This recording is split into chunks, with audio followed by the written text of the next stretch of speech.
हम प्रभु यीशु के जन्मोत्सव की तैयारी में नवरोजी प्रार्थना कर रहे हैं और आज नवरोजी प्रार्थना का तीसरा दिन है। आज का विषय है विश्वास। वचन में लिखा है, विश्वास के अभाव में कोई ईश्वर का कृपा पात्र नहीं बन सकता। हर कोई विश्वास करता है, बिना विश्वास का कोई इस धरती में जी नहीं सकता। हमें हर क्षण हर पल विश्वास करना पड़ता है। आप घर में अभी बैठकर सुन रहे हैं, आपको विश्वास है कि फादर जॉर्ज जो कुछ बोल रहा है वो सच है। आप जिस कुर्सी में बैठे हैं आपको विश्वास है कि कुर्सी टूटेगी नहीं। आपको दृढ़ विश्वास है कि आप जिस कमरे में बैठे हैं उसके ऊपर जो छत है वो गिरेगा नहीं। जब हम कोई गाड़ी में बैठते हैं, ट्रेन में बैठते हैं, फ्लाइट में बैठते हैं, कहीं भी यात्रा करते हैं, हमें दृढ़ विश्वास है कि जो चलाने वाला है, ड्राइवर है या पायलट है, कोई भी है, दृढ़ विश्वास है कि वो हमें हमारे लक्ष्य तक सुरक्षित पहुंचाएगा। विश्वास, ऐसा विश्वास है। और ये शब्द उतना ही गलत रीति से समझा जाता है। मुझे पता नहीं, हमारे चैनल में विश्वास के बारे में एक वीडियो, एक लंबी सी एक वीडियो बनाई गई है। यदि आप उसको नहीं देखे हैं, मैं आपसे अनुरोध करूंगा, आप कृपया उसको देखिएगा। उसका लिंक हम डिस्क्रिप्शन में दे रहे हैं। मैं क्यों शुरुआत में इसको आपसे कह रहा हूं, क्योंकि यह ऐसा एक विषय है जिसको आप जीवन भर मनन चिंतन कर सकते हैं, चर्चा कर सकते हैं। वो एक लंबी सी वीडियो है, इसको विस्तार रूप से हम मनन किए हैं। यहां हमारे पास उतना समय नहीं है, लेकिन इस सीमित समय पर प्रभु यीशु के जन्मोत्सव की तैयारी के उपलक्ष्य में, उस संदर्भ में हम इस पर थोड़ा सा मनन चिंतन करेंगे। आइए, विश्वास क्या होता है, इसका परिभाषा हम पवित्र बाइबल में ही देख सकते हैं। इब्रानियों के नाम पत्र अध्याय 11 पद संख्या 1, विश्वास उन बातों की स्थिर प्रतीक्षा है जिनकी हम आशा करते हैं और उन वस्तुओं के अस्तित्व के विषय में दृढ़ धारणा है जिन्हें हम नहीं देखते। जो भी उदाहरण मैं दिया हमारे दैनिक जीवन से, वो सब इस सच्चाई को प्रकट करते हैं। विश्वास उन बातों की स्थिर प्रतीक्षा है जिनकी हम आशा करते हैं। हम विश्वास करते हैं, आशा बनाए रखते हैं। यदि विश्वास नहीं है तो हम आशा में बने नहीं रह सकते, हम प्रतीक्षा नहीं करेंगे। यदि विश्वास नहीं है तो जिन बातों को हम देखते नहीं हैं, हम विश्वास करते हैं ये होंगे या है, उसको हम कहते हैं विश्वास। इसलिए संत पौलुस प्रेम के बारे में वर्णन करते हुए कुरिन्थियों के नाम अपना पहला पत्र अध्याय 13 पद संख्या 13 में संत पौलुस कहते हैं, अभी तो विश्वास, भरोसा और प्रेम ये तीनों बने हुए हैं, किंतु उनमें प्रेम ही सबसे महान है। क्यों संत पौलुस प्रेम को सबसे महान कहते हैं? क्योंकि विश्वास अंत में नहीं रहेगा। मतलब जब हम स्वर्ग पहुंचेंगे वहां विश्वास की जरूरत है ही नहीं है, क्योंकि सब कुछ हमारे सामने है। वहां विश्वास करने की जरूरत नहीं है, वहां केवल प्रेम ही रहेगा। लेकिन वास्तव में यह विश्वास होता क्या है? हम बार बार कहते हैं विश्वास विश्वास विश्वास, ये होता क्या है? पुराने विधान के बहुत सारे लोगों की एक सूची नए विधान के एक पुस्तक के एक अध्याय में दिया गया है। एक लंबी सी सूची। हमें पुराने विधान को पूरा पूरा पढ़ने की जरूरत नहीं है, लोग कैसे विश्वास किए, इस एक अध्याय को पढ़िएगा। वो अध्याय है इब्रानियों के नाम पत्र अध्याय 11। यहां इस पत्र का लेखक बहुत सारे लोगों का उदाहरण एक लंबी सूची देते हैं, बहुत ही सुंदर। अब जरूर उसको पढ़िएगा। हम जानते हैं इब्राहिम को या अब्राहम को विश्वास का पिता कहा जाता है। क्यों? उसका जवाब संत पौलुस रोमियों के नाम अपना पत्र अध्याय 4 पद संख्या 18 में देते हैं। इब्राहिम ने निराशजनक परिस्थिति में भी आशा रखकर विश्वास किया और वह बहुत से राष्ट्रों के पिता बन गए, जैसा कि उनसे कहा गया था, तुम्हारे असंख्य वंशज होंगे। निराशजनक परिस्थिति, वहां कोई भरोसा, कोई विश्वास का स्थान ही नहीं था, कोई जगह नहीं था। 75 साल के थे इब्राहिम, उसकी पत्नी बांझ थी। उस समय ईश्वर इन्हें बुला रहे हैं। आपको पता है कितने साल की उम्र में इस विश्वास के पिता को एक संतान मिला? 100 साल की उम्र में। उन्हें 25 साल इंतजार करना पड़ा। 75 साल में हमारे दादाजी लोग कैसे चलते फिरते हैं आप जानते हैं। 75 साल की उम्र में ईश्वर इन्हें बुलाते हैं। 100 साल की उम्र में 25 साल के बाद उन्हें एक पुत्र देते हैं, उस बांझ पत्नी के द्वारा, सारा के द्वारा, विश्वास का फल। वह उसी को संत पौलुस पद संख्या 19 में लिखते हैं इसी पत्र में, यद्यपि वह जानते थे कि मेरा शरीर अशक्त हो गया है। उनकी अवस्था लगभग 100 वर्ष की थी और सारा बांझ है, तो भी उनका विश्वास विचलित नहीं हुआ। उन्हें ईश्वर की प्रतिज्ञा पर संदेह नहीं हुआ, बल्कि उन्होंने अपने विश्वास की दृढ़ता द्वारा ईश्वर का सम्मान किया। उन्हें पक्का विश्वास था कि ईश्वर ने जिस बात की प्रतिज्ञा की है वह उसे पूरा करने में समर्थ है। इस विश्वास के कारण ईश्वर ने उन्हें धार्मिक माना। रोमियों के नाम संत पौलुस का पत्र अध्याय 4, पूरा यह अध्याय हमारे विश्वास के पिता इब्राहिम या अब्राहम के बारे में। 25 पद संज्ञा है इसमें। बहुत सुंदर तरीके से उनके विश्वास को वे प्रकट करते हैं। जैसे मैं 2-3 वचन आपको पढ़ के सुनाया यहां, इसमें एक बात आप ध्यान दिए, पद संज्ञा 20, बल्कि उन्होंने अपने विश्वास की दृढ़ता द्वारा ईश्वर का सम्मान किया। ईश्वर का सम्मान, हमारा विश्वास ईश्वर को सम्मान देता है। किस बात की? क्योंकि उन्होंने वादा किया, उन्होंने प्रतिज्ञा की है कि ऐसा होगा। और जब हम उस बात पर विश्वास करते हैं, हाँ ईश्वर ने कहा है तो ये होगा, मतलब हम क्या कर रहे हैं? हम ईश्वर का सम्मान कर रहे हैं। हम ये स्वीकार कर रहे हैं कि ईश्वर झूठ नहीं बोलते। हम ये विश्वास कर रहे हैं, ये प्रकट कर रहे हैं कि ईश्वर जो कुछ कहे हैं वो होगा। ईश्वर इसके लिए सक्षम है, समर्थ है, वे सर्वशक्तिमान है, वो ईश्वर है, उनके लिए कुछ भी असंभव नहीं है। इब्राहिम विश्वास में हमारे पिता है और मां मरियम विश्वास में हमारी मां है। वो इब्राहिम से एक कदम आगे जाती है। सब कुछ अंधकार। वो छोटी सी लड़की थी, 14-15 साल की, लेकिन आप देखेंगे वो 30, 32, 33, 34 साल की यात्रा करती है, विश्वास की यात्रा। अंधकार में चलती रहती है। वो अंधकार की विश्वास की यात्रा है। कुछ भी उनको समझ में नहीं आता था। आप पवित्र बाइबल के पन्नों को पलट कर देखिए, उनको कुछ भी समझ में नहीं आता था। 14 साल की लड़की क्या समझ पाती? जैसे Martin Luther king, Martin Luther जो प्रोटेस्टेंट का जो संस्थापक है वो नहीं, मार्टिन लूथर किंग, वो अमेरिका के जो नेता थे, उनका ये कथन था, विश्वास वो चुनौती है, विश्वास वो कार्य है जहां हम पूरी सीढ़ी को देखे बिना एक समय में एक सीढ़ी पर पैर रखकर चलते हैं।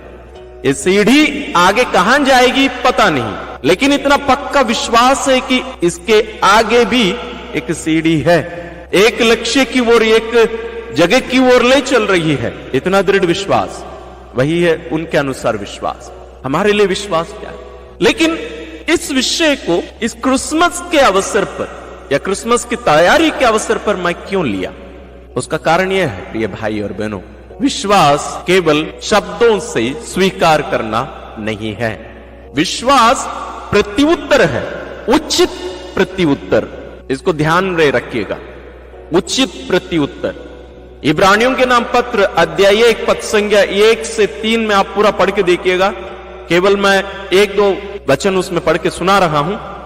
प्राचीन काल में ईश्वर बारंबार और विविध रूप में हमारे पुरखों से नबियों द्वारा बोला था। अब अंत में वह हमसे पुत्र द्वारा बोला है। आप रोमियों के नाम पत्र में पढ़ेंगे तो वहां संत पौलुस स्पष्ट कहेंगे, सृष्टि ईश्वर की शक्ति को प्रकट करती है। यानी ईश्वर सबसे पहले सृष्टि के द्वारा अपनी शक्ति, अपना सामर्थ्य, अपना ईश्वरीयत्व को प्रकट करते हैं, सृष्टि। दूसरा, प्राचीन काल में हम देखते हैं, जैसे अभी अभी हमने सुना, नबियों के द्वारा ईश्वर अपने वचन को, अपनी इच्छा को लोगों पर प्रकट किए। और अंत में वे कहते हैं, अपने पुत्र के द्वारा ईश्वर हमसे बोले हैं। मैं क्यों कहा उचित प्रत्युत्तर? जब कोई बात हमसे कही जाती है शब्दों से, इसका प्रत्युत्तर, उचित प्रत्युत्तर, द एप्ट रिस्पॉन्स क्या होगा? दिमाग से मान। शब्दों को हम सुन रहे हैं, दिमाग से मान रहे हैं। उचित प्रत्युत्तर। लेकिन मान लीजिए आपको कोई गिफ्ट दे रहा है, इसका उचित प्रत्युत्तर क्या होगा? सुनना नहीं, विश्वास माने मन में करना नहीं, बल्कि यह कार्य हमसे दूसरे एक प्रत्युत्तर रूपी कार्य की प्रतीक्षा करता है, अपेक्षा करता है। एक कार्य देने का उचित प्रत्युत्तर क्या होगा? लेना, ग्रहण करना, स्वीकार करना। इसलिए यूहन्ना रचित सुसमाचार अध्याय 11 और 12 में हम देखते हैं, उसने अपने लोगों के यहां आया, लेकिन उसके अपनों ने उसे नहीं अपनाया। वह आया, ये अपनाए नहीं। उसका प्रत्युत्तर क्या होना चाहिए था? वो आए, प्रत्युत्तर, उचित प्रत्युत्तर क्या होना चाहिए था? उन्हें अपनाना, उन्हें अपने घरों में स्वीकार करना, अपने हृदय में स्वीकार करना, अपने परिवार में स्वीकार करना, ग्रहण करना। आगे यूहन्ना लिखते हैं, लेकिन जितनों ने उसे अपनाया उन सबों को उसने ईश्वर की संतति बनने का अधिकार दिया। यहां उसका प्रत्युत्तर, उचित प्रत्युत्तर, the act response, that is called faith. अब हम क्रिसमस मनाने जा रहे हैं, प्रभु यीशु का जन्मोत्सव मनाने जा रहे हैं। यहां ईश्वर हमसे शब्दों से नहीं बातें करने वाले हैं। यूहन्ना अध्याय 1 पद संज्ञा 14 में हम पढ़ते हैं, शब्द ने शरीर धारण कर हमारे बीच में निवास किया। हम उनके जन्मोत्सव मनाने जा रहे हैं। उस शब्द जो शरीर धारण किया, उसका जन्मोत्सव मनाने जा रहे हैं। वो अकेले एक बालक के रूप में चरनी में लेटे हैं। वास्तव में आप कभी सोचे हैं कि ईश्वर अपने पुत्र को जानवरों के बीच में बेघर क्यों जन्म लेने दिए? तो इसलिए कि हर व्यक्ति उनको अपने घर में, अपने जीवन में स्वीकार करे, स्थान दे, एक उचित प्रत्युत्तर हम प्रकट करें, उन्हें अपने घर लेके आकर। इसलिए उन्हें बेघर वहां रखे। यदि और किसी के घर में जन्म लिए होते, ये बात उठती नहीं। तो विश्वास में हम कैसे आगे बढ़े? इसमें मां मरियम का उदाहरण हम देख सकते हैं। इसमें 3 बातें होती हैं। बहुत सारी चीजें हम मनन कर सकते हैं, जैसे मैंने शुरू में ही कहा, लेकिन 3 बातों को हम ध्यान में रखने की जरूरत है। सबसे पहला, वचन सुनना। वचन पढ़ना केवल नहीं, वचन सुनना। जब हम वचन पढ़ते हैं, वो हमें ईश्वर की आवाज को हमें सुनने की जरूरत है। सुनने से विश्वास उत्पन्न होता है। रोमियों के नाम संत पौलुस का पत्र अध्याय 10 पद संज्ञा 17 में वे लिखते हैं, सुनने से विश्वास उत्पन्न होता है और जो सुना जाता है वह मसीह का वचन है। सुनना। मां मरियम स्वर्गदूत गब्रियल से वचन सुनी और उसके बाद वो क्या किया आपको पता है? उनके गर्भ में शब्द शरीर धारण करने के पहले उस शब्द को मरियम अपने हृदय में, अपने दिल में जग दी। वो विश्वास की और वो वचन जो उनके दिल में बैठा, जिस पर वो मनन किया करती थी। वास्तव में ये दूसरा चरण है। जो वचन हम सुनते हैं उस पर मनन करना है, कंटेम्पलेट करना है। केवल मेडिटेट नहीं, कंटेम्पलेट करना, मनन करना। मनन करने का फल क्या होता है? वो मां मरियम हमें बताती है। वो शब्द उनके गर्भ में उतरकर शरीर धारण करता है। हमारे जीवन में ये तीसरी चरण कैसे हो सकती है? हम कैसे ईश्वर को जन्म देंगे? दूसरा शरीर हम नहीं दे सकते, उन्हें हमें शरीर देना पड़ेगा, क्योंकि जो बपतिस्मा ग्रहण किया है उसका शरीर वास्तव में स्वयं प्रभु यीशु का शरीर है। यही विश्वास का फल है और इस प्रकार के विश्वास ईश्वर हमसे चाहते हैं। तब हम वास्तव में योग्य रीति से प्रभु यीशु का जन्मोत्सव मनाने पाएंगे। मैं आशा करता हूं कि हम सभी विश्वास में दृढ़ होकर एक उचित प्रत्युत्तर देते हुए हम ईश्वर के पुत्र को हम ग्रहण करेंगे और उस गिफ्ट को जो रैपर में रखा हुआ है, कपड़ों में लपेट कर रखा हुआ है, उनको हम खोलेंगे, उनको हम जानेंगे, गहराई से उनसे एक संबंध हम रखेंगे, व्यक्तिगत संबंध। और जब हम पूर्ण रूप से उस गिफ्ट को खोलेंगे, हम उनको कहां पाएंगे आपको पता है? यरूशलेम के बाहर, बेतलेहम से थोड़े दूर में कलवारी पहाड़ पर। उनके प्रेम को हम अपनाएं, विश्वास में आगे बढ़े, यही कृपा मांगते हुए आइए हम क्रिसमस की तैयारी में नवरोजी प्रार्थना के तीसरे दिन में हम पूर्ण रूप से दृढ़ विश्वास के साथ प्रार्थना में प्रवेश करें। नवरोजी प्रार्थना का तीसरा दिन। पिता और पुत्र और पवित्र आत्मा के नाम पर आमीन। हमारे मुक्तिदाता की शांति आप सबों के साथ हो और आपकी आत्मा के साथ। प्रिय भाइयों और बहनों, यीशु हमारे प्रभु और गुरु को ग्रहण करने की तैयारी हेतु हम यहाँ एकत्र हुए हैं। उनका पवित्र आत्मा हमें उनके दिव्य देह धारण के रहस्य को योग्य रीति से मनाने के लिए शुद्ध हृदय एवं स्वच्छ अंतःकरण प्रदान करे। हम प्रार्थना करें। हे प्रभु, इब्राहिम, इसहाक और याकूब के ईश्वर, तूने मनुष्य की सृष्टि कर उसे अपार कृपाओं से भर दिया है। जब मनुष्य तेरी आज्ञा भंग कर तुझसे दूर भटक गया, तब तूने उसे अपने इकलौते पुत्र को भेजकर अपनी संगति में वापस बुला लिया। हम पर कृपा दृष्टि डाल, ताकि हम अपना जीवन तेरी ही महिमा के लिए बिता सकें।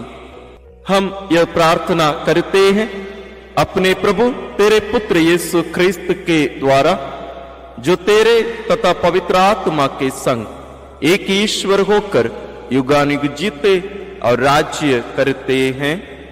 आमीन। स्तोत्र 8। हे प्रभु हमारे ईश्वर, तेरा नाम समस्त पृथ्वी पर कितना महान है। प्रभु हमारे ईश्वर, तेरा नाम समस्त पृथ्वी पर कितना महान है। तेरी महिमा आकाश से भी ऊंची है। बालक और दूध मुहे बच्चे तेरा गुणगान करते हैं। तूने अपने लिए एक सुदृढ़ गढ़ बनाया है। तेरे शत्रु और विद्रोही उसके सामने नहीं टिक सकते। जब मैं तेरे बनाए हुए आकाश को देखता हूँ, तेरे द्वारा स्थापित तारों और चंद्रमा को, तो सोचता हूँ कि मनुष्य क्या है जो तू उसकी सुधि ले। आदम का पुत्र क्या है जो तू उसकी देखभाल करे। तूने उसे स्वर्गदूतों से कुछ ही छोटा बनाया और उसे महिमा और सम्मान का मुकुट पहनाया। तूने उसे अपनी सृष्टि पर अधिकार दिया और उसके पैरों तले सब कुछ डाल दिया।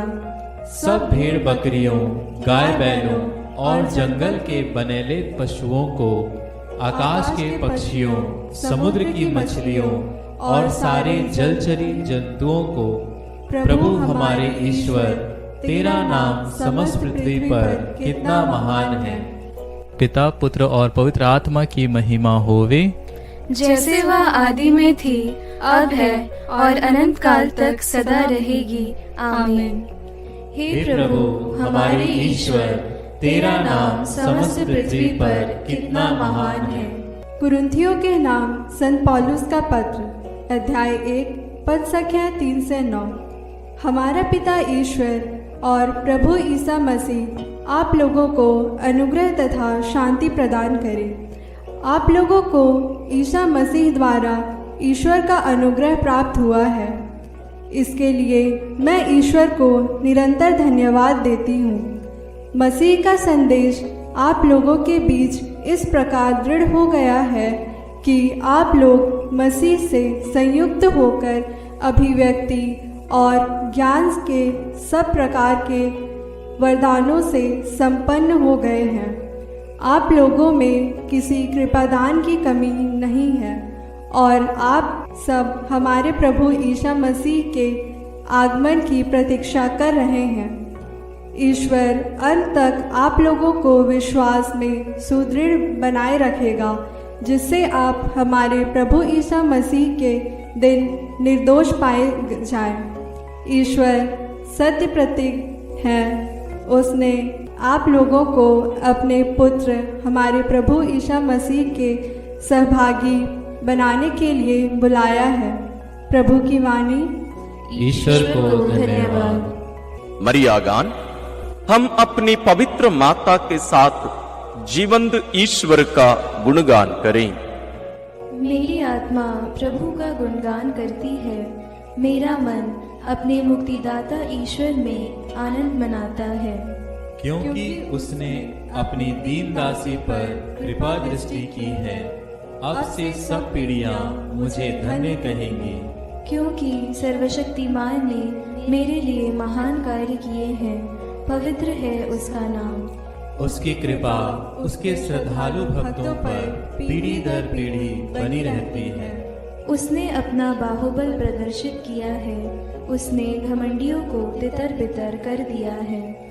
उसने शक्तिशाली को उनके आसनों से गिरा दिया है और दीनों को महान बना दिया है।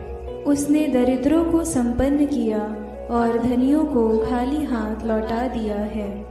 इब्राहिम और उनके वंश के प्रति अपनी चिरस्थायी दया को स्मरण कर उसने हमारे पूर्वजों के प्रति अपनी प्रतिज्ञा के अनुसार अपने दास इज़राइल की सुध ली है। पिता पुत्र और पवित्र आत्मा की महिमा होवे, जैसे वह आदि में थी, अब है और अनंत काल तक सदा रहेगी। आमीन। सामूहिक निवेदन। प्यारे भाइयों और बहनों, अब हम अपने जीवन और अभिलाषाओं को स्वर्गीय राजा के चरणों में समर्पित करें और कहें, हे प्रभु हमारे हृदय में आ। हे प्रभु हमारे हृदय में आ। कि सारे युग और लोग देह धारण के रहस्य की यादगारी में स्वर्गीय पिता के प्रेम और दया का अनुभव कर सकें। हे प्रभु हमारे हृदय में आ। कि हम बेतलेहम के तारे के समान सारे क्रिस्तीय लोगों को प्रभु की ओर बढ़ने में मदद करें। हे प्रभु हमारे हृदय में आ। कि वे जो ईमानदारी से जीवितों और मृतकों के ईश्वर को खोजते हैं, बेतलेहम के नन्हे बालक में खुशी और परिपूर्णता पाएं। हे प्रभु हमारे हृदय में आ। कि क्रिस्त के सारे अनुयायी सनातन और दयालु पिता के सुसमाचार के वाहन बन सकें। हे प्रभु हमारे हृदय में आ। कि यहाँ उपस्थित हम सबों को दिन प्रतिदिन शब्द के देह धारण का अनुभव प्राप्त हो। हे प्रभु हमारे हृदय में आ। हम थोड़ी देर मौन रहकर अपनी सभी निजी निवेदनों के लिए पिता से प्रार्थना करें। विशेष रूप से विश्वास का वरदान मांगे।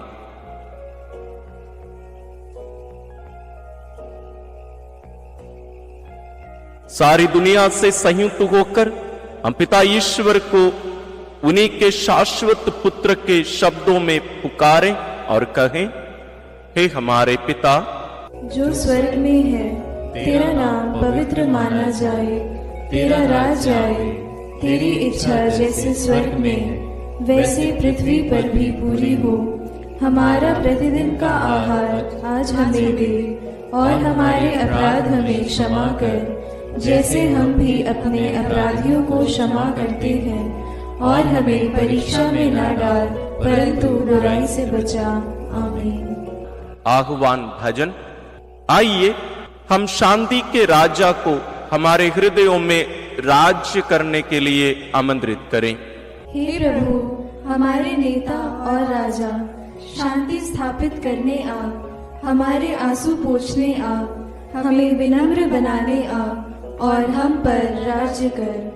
हे प्रभु गुरु और मुक्तिदाता, अकेलों के मित्र बनने आ, असहायों को ऊपर उठाने आ, दुखियों को सांत्वना देने आ और तेरे प्रेम में हमें बचा। हे प्रभु उद्धारक तारणहार, हमारा बोझ हल्का करने आ, हमारे जीवन को ज्योतिर्मय बनाने आ, पीड़ितों को राहत दिलाने आ और हमें अंधकार से मुक्ति दिला।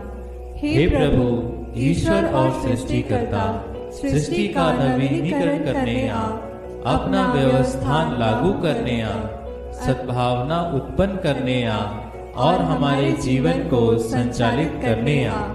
हे प्रभु पालनहार और रक्षक, हमें बुराई से बचाने आ, हमारी आत्माओं को अनुप्राणित करने आ, अपनी भेड़ों को चराने आ और हमें अनंत जीवन प्रदान कर। हम प्रार्थना करें। हे प्रभु सारे ज्ञान और कल्याण का स्रोत, इस पावन काल में तेरे आह्वानों के प्रति हमारे कानों को खोल दे, हमारे जीवन को तेरा मार्गदर्शन प्रदान कर, हमारे हृदयों को तेरे पुत्र को स्वीकार करने के योग्य बना, हम यह प्रार्थना करते हैं अपने प्रभु तेरे पुत्र यीशु ख्रिस्त के द्वारा, जो तेरे तथा पवित्र आत्मा के संग एक ईश्वर होकर युगानुग जीते और राज्य करते हैं। आमीन। विशेष आशीष के लिए सिर झुकाएं। प्रभु आप लोगों के साथ हो और आपकी आत्मा के साथ। आप लोगों ने सर्वशक्तिमान और दयालु ईश्वर के इकलौते पुत्र के प्रथम आगमन में विश्वास किया है और अब उनके पुनरागमन की बाट जोग रहे हैं। क्रिस्त के आगमन द्वारा ईश्वर आप लोगों को पवित्र करे और अपनी आशीष से आप लोगों को समृद्ध बनाए। आमीन। इस लौकिक जीवन यात्रा में ईश्वर आप लोगों को विश्वास में अटल, भरोसे में उल्लसित और प्रेम में क्रियाशील बनाए। आमीन। आप लोग आनंद मनाते हैं कि हमारे उद्धारकर्ता मनुष्य बनकर पृथ्वी पर आए। वही प्रभु अपने महिमा में पुनरागमन पर आप लोगों को अनंत जीवन के पुरस्कार से समृद्ध बनाए। आमीन। सर्वशक्तिमान ईश्वर पिता और पुत्र और पवित्र आत्मा का आशीर्वाद आप लोगों पर उतरे और सदा बना रहे। आमीन।